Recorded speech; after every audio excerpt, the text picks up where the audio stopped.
Sejumlah daerah di Sumatera Selatan akan menggelar pilkada serentak tahun ini. Dewan Masjid Indonesia Sumatera Selatan menggelar focus group discussion dengan tema larangan politik praktis di masjid untuk menyukseskan pilkada serentak 2020. DMI Sumsel mengundang perwakilan Komisi Pemilihan Umum KPU, Badan Pengawas Pemilu Bawaslu, dan perwakilan Polda Sumatera Selatan untuk mendiskusikan hal ini.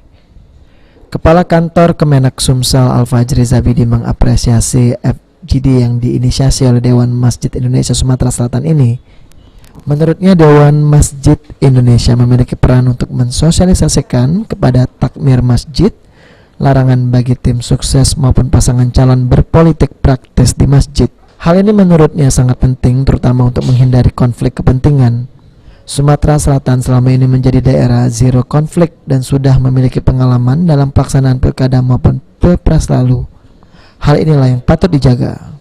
Pengalaman kita memiliki rasa pernah merasakan bagaimana kita melewati pilkada pilpres yang sudah kita lewati itu. Nah, kejadian-kejadian hal tersebut ini kan menjadi akibat pembelajaran kita ke depan ya, bagaimana kita Dewan Masjid Indonesia Sumatera Selatan merapatkan barisan ya, jangan sampai pilkada ini itu merupakan ajang pesta demokrasi menyimpang dari sudut elevasinya. Kita akan menjadi pemimpin yang betul-betul kredibel, pemimpin yang mengayomi. Ketua Dewan Masjid Indonesia Sumatera Selatan bersama pengurus DMI 7 kabupaten yang akan menyelenggarakan pilkada serentak mendeklarasikan larangan berpolitik praktis di masjid dalam bentuk apapun. Hal ini menjadi komitmen DMI Sumsel agar proses demokrasi berjalan dengan aman dan beradab. Pilkada itu sendiri dan aman itu itu adalah ranah dari Polri memberikan rasa aman.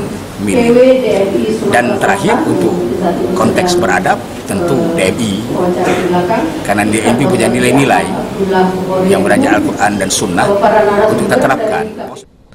Aprianto, PAL TV.